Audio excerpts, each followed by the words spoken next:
I want you to just, for a second, close your eyes. Try to visualize a specific kind of heat. It's August 20th, 1966. We're in Brazil, specifically on the outskirts of Niterói, which is a city that sits right across the bay from Rio de Janeiro. Mm-hmm. And it's that kind of afternoon that just feels heavy, thick with the humidity of the tropics. The air is sticky, and we're standing at the base of a place called Vintém Hill. We should probably be clear about the geography here right away. Vintém Hill isn't. It's not some majestic mountain or a beautiful park. No, not at all. It's a scrubby, rough incline. Mm-hmm.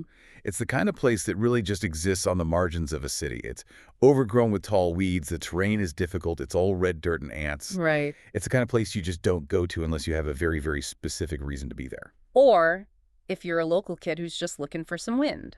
Exactly. And that is really how this all begins. It was something so innocent. You have an 18-year-old boy, Jorge da Costa Alves, and he's up on the hill. Just flying a kite. Just flying a kite. He's looking up at the sky. He's navigating these tall weeds and the rough terrain. I mean, it's a scene of just absolute, total normalcy. A teenager, a kite, a humid afternoon. And Jorge's kite line is, it's pulling him in one direction, but his feet are getting tangled in all the undergrowth. Yeah. And he pushes through this patch of tall, sort of razor-sharp grass.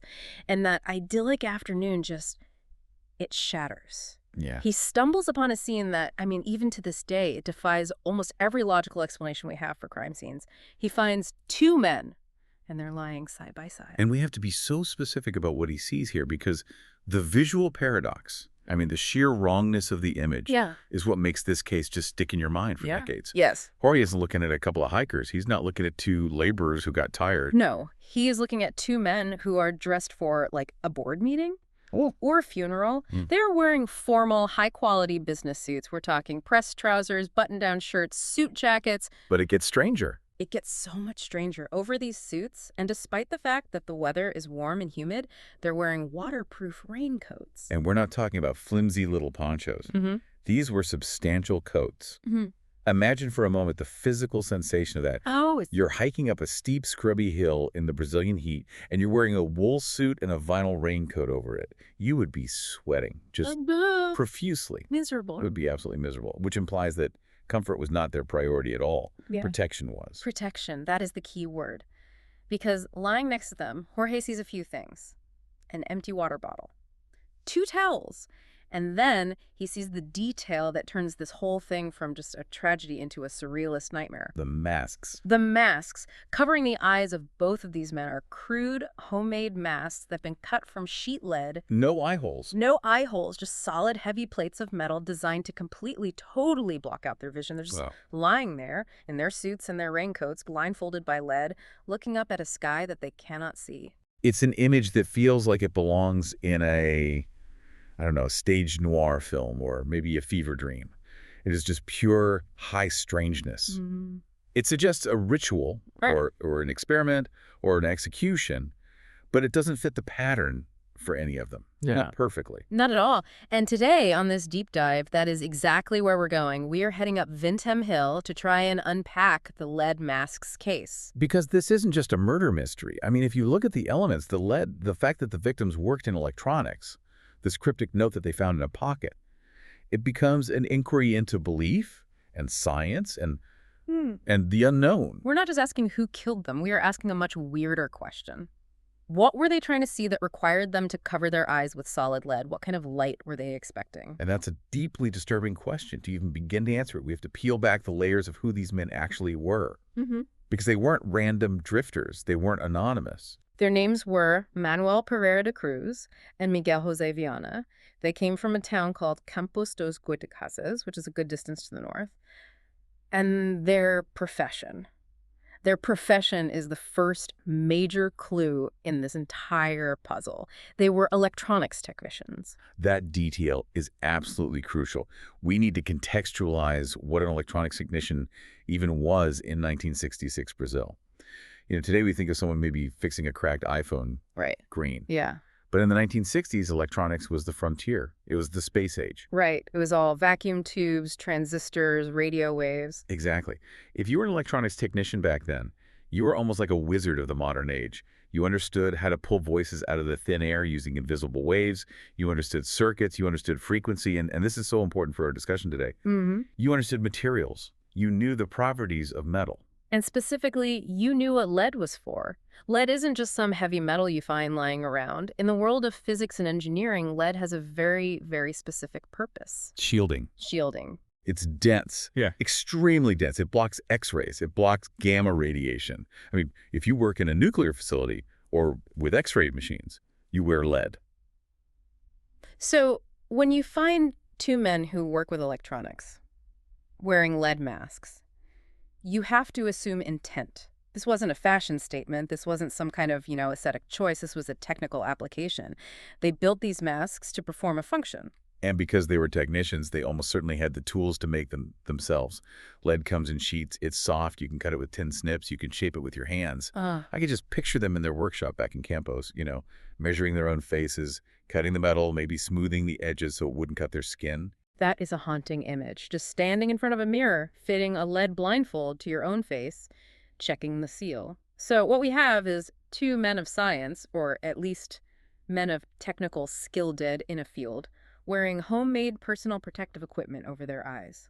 The mission of this deep dive has to be to reconstruct their final days and try to figure out what kind of experiment ends in a field with two dead bodies and absolutely no witnesses. And to do that, we have to wind the clock back 3 days from the discovery. We have to look at the timeline because the setup here is just as mysterious as the scene itself. It starts on August 17th, 1966. Manoel and Miguel leave their hometown of Campos, and they tell their families a very specific story. They say they're going to buy work supplies. Right. Electronics parts are expensive. They need stock for their business, and they claim they'll just be back soon, like an afternoon trip. But there's a discrepancy here on the record right away. One source mentions that they told their families they were heading to São Paulo. Which would make sense. It would make perfect sense. São Paulo was the industrial hub. It's exactly where you would go to get the best parts. But they didn't go to São Paulo. They got on a bus to Niterói. That's a huge deviation. Niterói is near Rio. It's nowhere close to São Paulo. So right from the jump, we have a cover story. They are actively hiding their true destination from the people closest to them. And let's talk about the buying supplies part of that cover story, because this provides a very grounded, very dangerous element to this whole thing. If you were an electronics technician in 1966 Brazil, and you were going to buy stock for your business, you were carrying cash. A lot of cash. Significant cash. Right. You don't have a credit card. You don't have any kind of digital payment. You have a thick wad of Cruzeiros in your pocket to buy vacuum tubes and wiring and capacitors. And this sets up a very grounded motive that we're going to have to grapple with later on. They were walking into a strange city with a bankroll. So they get to Niterói, and this is where we have the last known sighting of them alive. They stop at a small bar, and this scene, it plays out like something straight out of a noir film. Two men in suits walk in, they're carrying the weight of some secret, and they buy a bottle of water. Just water. Not alcohol, not food. Just a bottle of water. And they keep the bottle. This is the exact same bottle that's later found empty lying right next to their bodies. But it's their behavior that really anchors the dread here. We have testimony from the waitress who served them. She remembered them vividly. And why? Because one of them, Miguel Viana, appeared especially nervous. And nervousness is such a tricky thing to interpret in hindsight, right? Was he scared or was he anxious? There's a big difference. Well, the waitress says he kept checking his watch repeatedly, just over and over and over again. That behavior suggests a deadline. It screams schedule. They weren't just wandering aimlessly up a hill to see the sights. They were counting down the minutes to a very specific event. Exactly. If you're just meeting a friend for a drink, you check your watch maybe once, you think, oh, he's late. But if you are constantly checking it, wiping sweat from your brow, it means the timing is absolutely critical. It implies that missing the window is not an option. Or that being early is dangerous. Ooh, that's a chilling thought. What do you mean being early is dangerous? Well, think about it. If you believe you are meeting a person, you're worried about them leaving if you're late. But if you believe you are about to encounter a phenomenon, a celestial event, a contact, a transport opening up, the timing is, it's astronomical. It's precise. You have to be there at the exact moment the window opens. Not before, not after. That nervousness. Viana checking the time, the humidity rising, it just sets the mood perfectly. They are on a mission, they finish their water, they leave the bar, and they head towards Vintém Hill.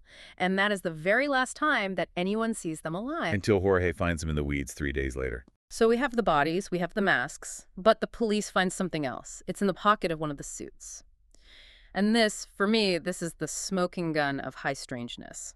It's a notebook. Just a simple spiral-bound notebook, but inside there are notes, some electronic schematics, some numbers, and then one page in particular contains a set of instructions. I want to read this note, and I want to read it slowly because the syntax is it's so clinical, it's disjointed, it reads like a translation of some technical manual that doesn't actually exist. Here's the translation of the Portuguese text they found in the pocket. 30 be at agreed place. 30 swallow capsules. What? After effect, protect metals, wait for mask signal. It just sends a shiver down your spine, doesn't it?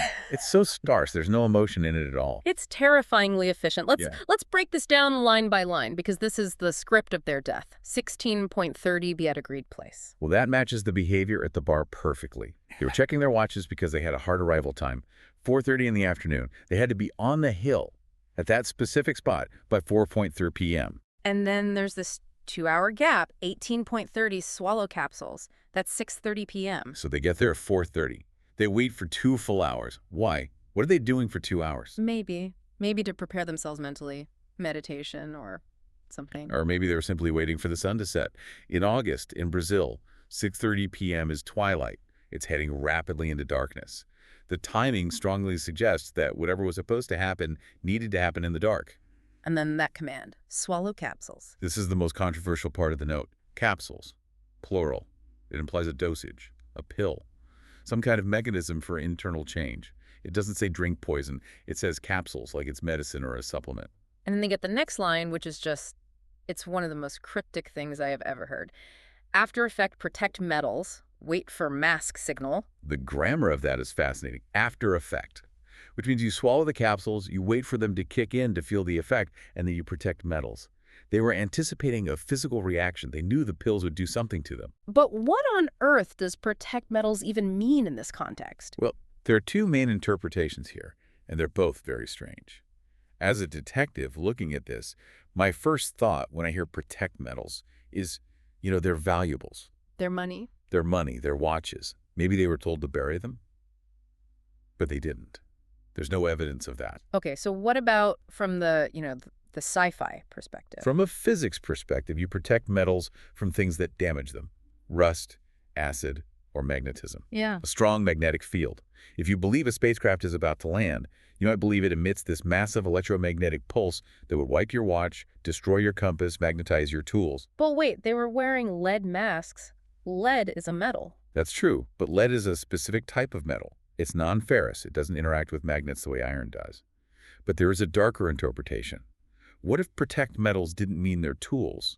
What if it meant protect the connection?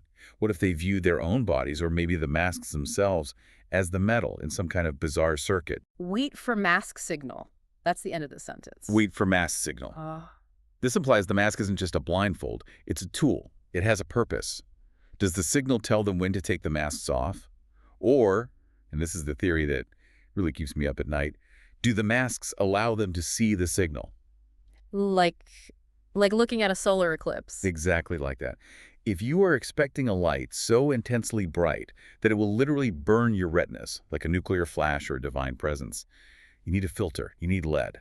They were waiting for a signal that was too powerful, too bright for the naked eye. It sounds like a checklist, like a pilot's pre-flight check. Step 1, arrive. Step 2, wait. Step 3, ingest.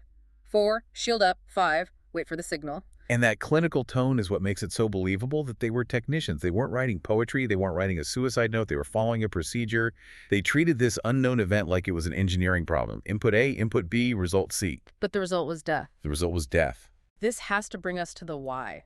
What kind of procedure requires swallowing pills and blinding yourself with lead? This is where we have to look at the culture of 1960s Brazil. Because this did not happen in a vacuum. No. Absolutely not. You cannot understand this case without understanding the unique cultural pressure cooker that was Brazil in 1966. It was a total melting pot of beliefs. You had traditional Catholicism, which is deep-rooted and very ritualistic. You had Spiritism or Kardecism, which is huge in Brazil. This belief in communicating with the dead, with spirits and entities, through mediums. And then you had the space age just crashing right into the middle of all of it. UFOs. There was a massive, massive surge of interest in extraterrestrials in the mid-60s. Ah. And Vintém Hill, the place where they were found, it wasn't just some random hill. It was a known hotspot for sightings. Really? Oh, yeah. Locals reported seeing strange lights, objects hovering over the hill. It was a place where people went to look at the sky, hoping to see something. So enter the theory of scientific spiritualism, this idea that you could actually use technology and scientific methods to contact the spirit world, or I guess other worlds. Right. It's what's called the syncretic belief system. It mixes the vocabulary of science, words like capsules, metals, signals, frequencies, with the goals of mysticism. It validates the spiritual search by giving it this scientific wrapper. So in this theory, Manuel and Miguel believe they're going to meet, what? Aliens, spirits, some kind of interdimensional beings? That's the leading theory, yes. They believe they are going to make contact. Now, think about the pop culture depiction of UFOs back in the 50s and 60s. Right. In the movies, the comics, it's always bright, blinding lights, radiation, beams of energy. So if you're an electronics technician and you genuinely believe a nuclear-powered spaceship is going to land in front of you or beam you up or whatever, what is your first concern? Safety. It has to be. Radiation burns. Blindness. Retinal damage. If a nuclear reactor lands 10 feet away from you, you do not want to be staring at it. Hence the lead masks. Hence the lead masks. They're just crude PPE, personal protective equipment. They didn't wear them to hide their identity from anyone. They wore them because they believed the signal, the arrival of these visitors, would be so bright or so radioactive that it would literally destroy their eyes if they weren't shielded.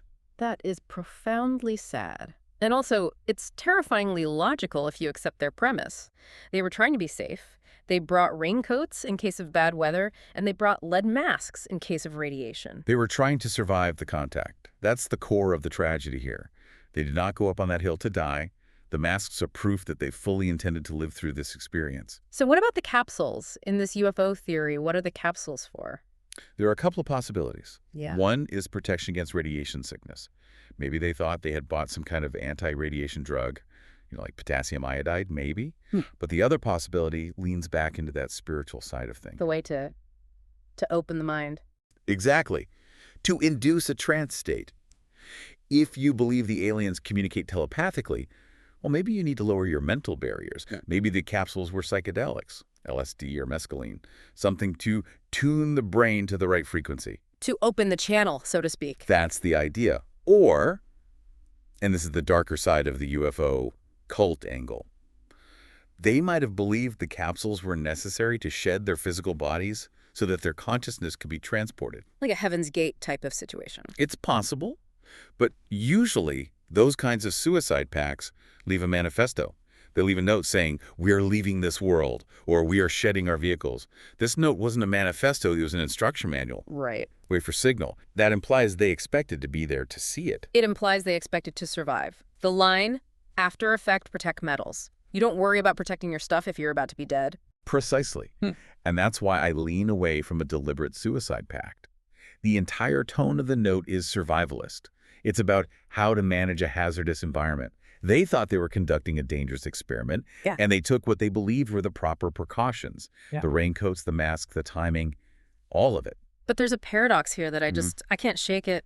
These men were technicians. They cut lead. They soldered wires. They used logic and reason in their daily lives. How do they make the leap from I fix radios to I need to put lead on my face to meet a spaceship? And that is the power of a movement like scientific spiritualism. It didn't ask them to abandon their logic, it weaponized it. It told them the spiritual world is just physics that we don't understand yet. Here are the instructions, here's the formula. It appealed to their vanity as engineers. They weren't just believers, they were participants in a technical event. They were the chosen technicians for the contact. So they are up on the hill at 6:30, the sun goes down, they swallow the capsules, they put on the masks, and they wait. And that brings us to the grounded reality of it all. Because the aliens didn't come, the spaceship didn't land. Or if it did, it left 2 bodies behind. We need to look at this from a detective's perspective now. Let's just strip away the UFOs for a minute and look at the physical crime scene. Okay, yeah, let's look at the physical evidence, or really the lack of it. Because this is where the simple murder theory gets incredibly complicated. There was no violence, none at all. No blunt force trauma, no bullet holes, no knife wounds. There were no struggle marks in the dirt around them. You just lay down. They lay down side by side. The neatness in the scene is what really bothers investigators. If you're poisoned against your will, you convulse, you struggle, you vomit, you panic. These men did none of that. Unless the poison was a sedative of some kind. Possibly. But let's talk about the autopsy. Right. This is a tragedy of bureaucracy that just haunts this entire case. Mm. The bodies were found on August 20th, but they weren't removed immediately. The terrain was difficult. The police were slow to respond. It was humid. It was hot. It was hot.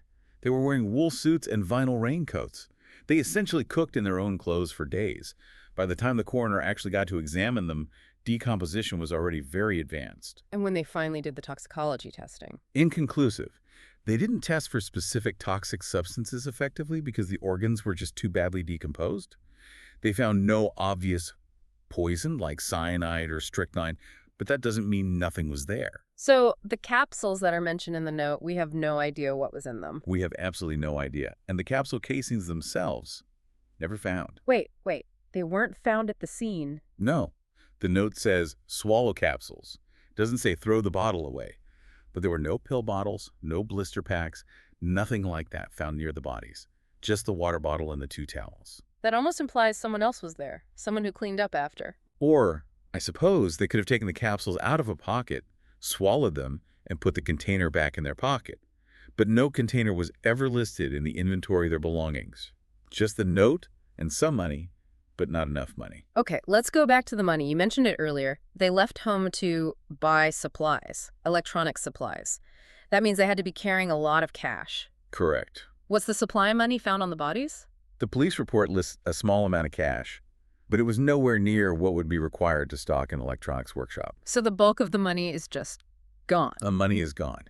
And this opens the door to the most cynical and perhaps the most tragic theory of all. The con man theory. Walk me through this, because this is where the story turns from science fiction straight into gritty noir. Okay, imagine there's a third person. Let's call him the professor or the guru. Someone they met in their search for spiritual truth. Someone who told them, I can show you the ultimate truth. I can arrange a meeting with the visitors. But we need special materials to do it safely. We need uranium or gold circuitry. It's expensive. You need to bring cash. So they bring the cash to Niederoy, supposedly to buy these special materials. Right, and this person tells them, meet me on Vintém Hill. It has to be a secret location away from the city lights. At exactly 18:30, you're going to take these capsules. They will protect you from the radiation of the ship and open your minds to the contact. And the capsules are actually Poison or a strong overdose of sedatives. They take the pills. They put on the masks because the guru told them to as part of the ritual. They lie down to wait for the signal. And while they're slipping away into unconsciousness, the third person just walks up to them, checks their pockets, takes the cash, picks up the empty capsule container to remove the evidence, and then just walks away down the hill, leaving them to die in their lead masks. It fits the missing money. It fits the existence of instructions from an outside source. It explains why 2 intelligent men would do something so completely irrational. They were being guided by an authority figure that they trusted implicitly. That is incredibly dark. It's a murder staged to look like a high strangeness event. It uses their own belief system as the weapon against them. It's the perfect crime, in a way. The sheer weirdness of the masks and the note distracted the police for days. Everyone was talking about UFOs and aliens instead of looking for a simple robber. There are holes in that theory, too. I mean, like what? The masks. If you are just robbing someone, why go through all the trouble of having them make lead masks? Why the elaborate theater? You could just shoot them. You could just slip something into their drink at the bar. Why write a note about protecting metals? Well, perhaps the theater was necessary to get them to that secluded spot, to get them to comply without a fight. If you tell them, let's go into the woods so I can take your money, they're going to fight you. If you tell them, we are going to perform a sacred scientific experiment, they go willingly. But it's so specific. Protect metals. That note is so complex for a simple robbery. It feels, I don't know, it feels internalized. It feels like something Manoel and Miguel really believed. If it was a con, it was a con that played into a very deep, very specific obsession that they already had. Which implies the killer knew them well, knew their obsession with electronics and spirits. It would have to be someone from their circle, their community. Or what if the third person was a fellow believer who just panicked? Maybe all 3 of them took the capsules, but the third person had a different physiology, a higher tolerance, and they survived. They wake up, they see their 2 friends are dead, they take the money, and they run. That's a definite possibility. Panic makes people do strange, selfish things. If you wake up next to two dead bodies in lead masks, Yeah. you might not want to stick around to try and explain it to the police. There's another angle here we haven't really touched on yet, the Cold War. Right. It's the 1960s, spies, radiation, secret tests, everything is on the table. Some of the more fringe theories suggest that Vintém Hill was being used for, illicit radio transmission or some kind of covert testing, that maybe these two men stumbled onto something they shouldn't have seen, or maybe they were recruited for a low-level government experiment that went horribly wrong. It's the government cover-up angle. The fact that the autopsy was botched, the fact that the lead masks look a bit like military surplus or fallout gear. Yeah. Some people think they were unwitting test subjects for a new weapon or a radiation experiment. And protect metals could refer to shielding their scientific equipment from a blast or a powerful frequency test. It's highly unlikely, but it does add to the paranoia, the texture of the time. You have UFOs on one side and the CIA or the KGB on the other. In 1966, people were genuinely terrified of invisible dangers coming from all directions. Let's bring this back to the note for a second. There is a phrase we kind of skipped over. After effect. Yes. If the capsules were just straight poison, the effect is death. But the note says, after effect, protect metals. This implies that they expected to be conscious and active after the effect of the capsules had taken hold. That's a brilliant point. It strongly suggests the capsules were psychoactive, hallucinogens. If they took a heavy dose of psychedelics to see the aliens and then things went wrong, a bad trip. Could they have died from something like exposure? Or maybe heart failure brought on by a panic attack? It's absolutely possible. Extreme fear combined with a pre-existing heart condition. Or maybe the capsules were just toxic enough to stop the heart without leaving a blatant, obvious trace like cyanide would have. Or, and here is the radio noir synthesis, what if the water bottle was tampered with? The water they bought at the bar. Think about it. They bought it. They carried it with them. If someone, maybe at the bar or maybe this third person, slipped something into that water. Then the capsules in the note might have been placebos. Yeah. Or something totally benign. Yeah. And the water was the real weapon all along. It's maddening. Every single clue just leads to another dead end. And that's why we're still talking about it. Because of things like the wet towels. The towels. We completely forgot the towels. 2 towels found right at the scene. What were they for? To wipe sweat. It was humid. Maybe. But consider the electronics angle again. In some spiritualist experiments, especially those involving electricity or energy, water is used as a conductor. Conductors. Did they plan to place wet towels on their heads, maybe under the masks, to improve the connection? To ground themselves? Protect metals, wait for mass signal, wet towels. It sounds like they were trying to build a receiver, using their own bodies as the antenna. That is a terrifying image. 2 men lying in the grass, blindfolded with lead, with wet towels on their heads, just waiting for a frequency from the stars to vibrate through their bodies. It's the ultimate intersection of faith and technology they were trying to tune in. And the tragic irony is that silence is the only thing they found. We've covered the timeline, the note, all the theories, but I want to go back to that moment on the hill, the transition from light into dark. I just want to sit in that moment for a bit. It's the most haunting part of the entire story. It's 16:30. 4:33 p.m. They're there. The sun is lowering. They're checking their watches. They're nervous. They're anxious. Then 1830 comes. The sun is gone. It is twilight. The crickets are starting to chirp.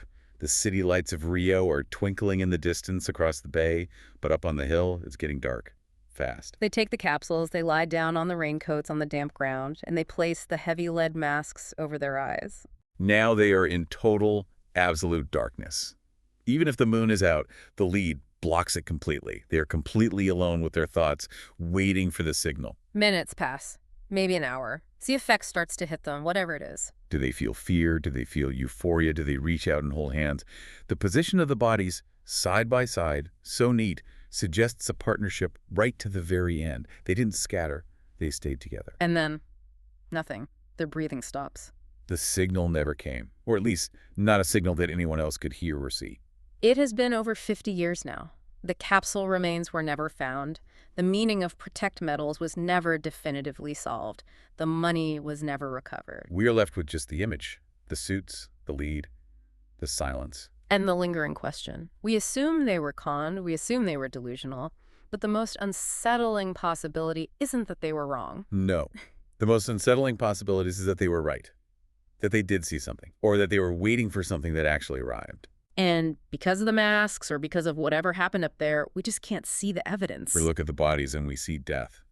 Maybe they saw the signal. And that is where we leave you, on Vintém Hill, in the dark, wondering what lies behind the lead mask. It raises the question, what are we blind to because we aren't wearing the right filter? Thank you for listening to this deep dive. Sleep well. If you can.